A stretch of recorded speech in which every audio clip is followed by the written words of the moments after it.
দীর্ঘদিন ধরে ইন্ডাস্ট্রিতে কাজ করি, তো অভিনয়টাই করি। তো সবার আদর্শ তো একরকম না, সবার আইডিওলজি একরকম না। আমি মানে আমার বাবা একজন, এখন আমার বাবা কি সবার বাবা?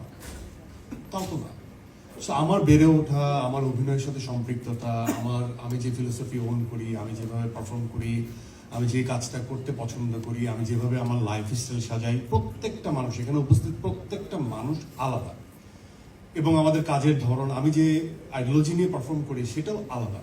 প্রত্যেকটা মানুষের স্ট্রাগল বা ফাইট আলাদা। আমি যখন সিনেমাতে আসি, তখন যখন বলা হয় যে নাটকের মানুষ সিনেমাতে কাজ করে না, সেটা নিয়ে তো আপনারা কথা বলবেন, সেটা নিয়ে আমাকেই জানতে বলা হয়েছে যে আপনার কি হয়েছে। তো ওইখানে তো তখন সোশ্যাল মিডিয়াতে অনেক কিছু আসছে যে নাটকের মানুষ ওয়ার্ক করে না, সিনেমার মানুষ আলাদা। তখন কি আপনারা তাদেরকে জিজ্ঞেস করছেন বা কাউন্টার দিচ্ছেন? তাহলে একজন গোলাম মোস্তফা, একজন হুমায়ুন ফরিদি, তারা সৃষ্টি হয়েছে কিভাবে?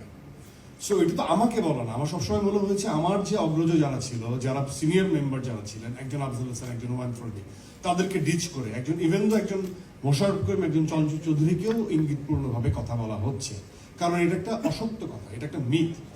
আজকে যদি আমি একটা ক্লারিফিকেশনে যাই, ইন্ডাস্ট্রি যে আমরা বলি যে ছোট পর্দা বড় পর্দা, এরকম তো কোনো পর্দার জন্য একজন অভিনেতার আবির্ভাব হয় না বা একজন অভিনেত্রীর আবির্ভাব হয় না। এটা আমার চয়েস, এটা দিস ইজ মাই চয়েস যে আমি বেছে নিয়েছি যে আমি নাটকে কাজ করব। কারণ আমার তখন মনে হয়েছে যে আমি নাটকে কাজ করলে কনভেনশনাল স্টোরির বাইরে আমি বিভিন্ন ক্যারেক্টার পোর্ট্রে করতে পারবো, বিভিন্ন গল্প ডিল করতে পারবো। আমার তখন মনে হয়েছে যে না, বাজেট ভালো থাকলে ওটিটিতে কাজ করলে আমি একটা চরিত্র নিয়ে একটা দীর্ঘ জার্নি করতে পারবো। সো আমাদের সিনেমা তো অলওয়েজই অনেক সময় কনভেনশনাল ওয়েতে ফরমেটিভ একটা ছাঁচে তৈরি করা হয়েছে। এখন আজকে যদি আমি এই কথা বলি, কালকে উল্টা ফিলোসফির মানুষ দুটো কথা বললো, তো সেটা তো আমি তো সোশ্যাল মিডিয়াতে থাকিই না, আমি দেখিই না। সেই জায়গায় আপনাকে প্রশ্ন করতে জানতে এবং সঠিক প্রশ্নটা করতে হবে এবং সঠিক জিনিসটা লিখতে হবে। তো আপনি যে প্রশ্নটা করলেন, আমার বন্ধুত্বপূর্ণ আচরণ, বন্ধুত্ব, ভ্রাতৃত্ববোধ, আমরা সবাই এটা বিশ্বাস করি। কিন্তু যে কথাটা বা যে কথাটা আমি বলি নাই বা বলবো না, কখনো সেটার মিনিং একরকম নয়। সেটাকে যদি ডাবল মিনিং করে কেউ যদি কোনো কিছু প্রোপাগান্ডা তৈরি করতে চায়, সেটাও তো অহেতুক, সেটাও তো মেক সেন্স করা সবার কাছে। কিন্তু তারপরেও প্রশ্ন আমাকেই করা হয় বা আমাকেই করা হবে বা আমাদেরকেই করা হবে।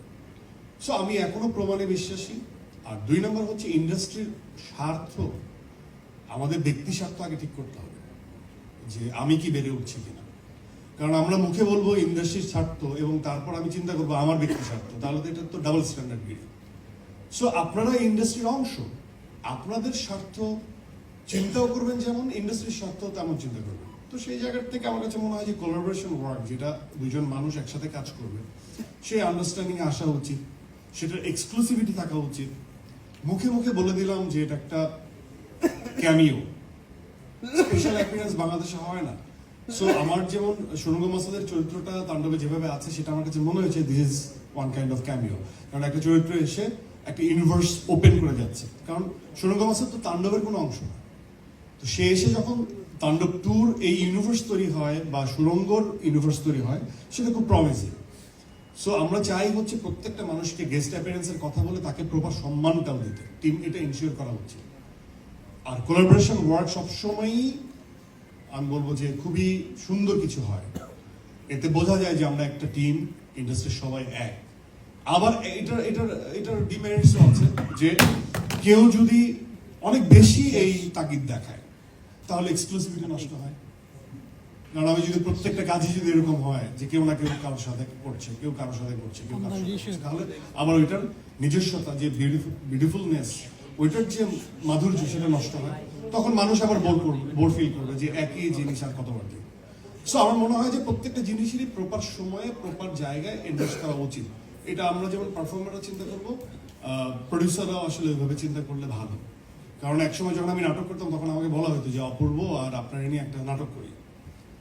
তো এটা তো এমন না যে শুধুমাত্র সিনেমায়। তা আমি আর অপূর্ব যদি একসাথে নাটক করতাম, তারপর আরেকজন এসে বলতো যে আপনি ভাইয়া ওই ডিরেক্টরের কাজ করছেন, আমি তো আপনার অনেক কাছে, তাহলে আমারটাও আপনারা দুজন করেন।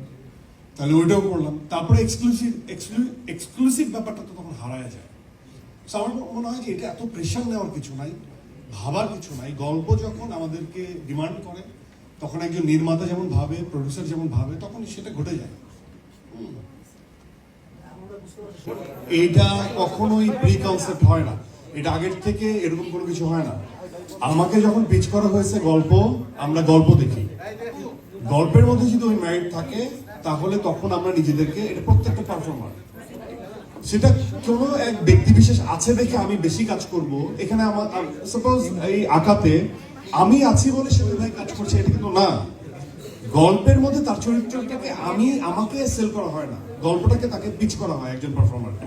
সো আপনারা যে প্রসেসের কথাটা বলতেছেন এটা রং।